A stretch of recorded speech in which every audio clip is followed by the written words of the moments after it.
ano, Ben naman talaga mga market day. Talaga Wala ubos na side wheel mirroring.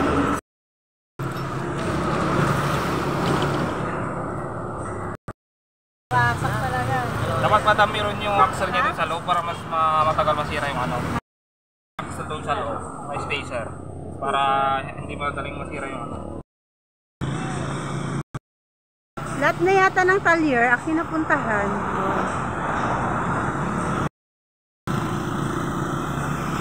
Hindi lang.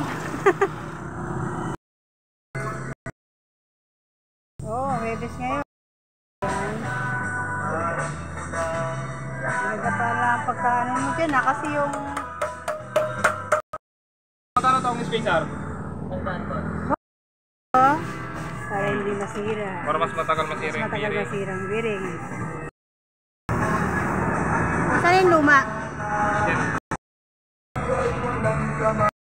Ano pala? Inaikot-ikot pa nila. Habol-habol.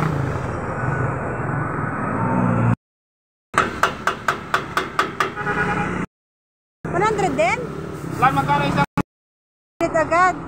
Nakapagpulsa naman yun.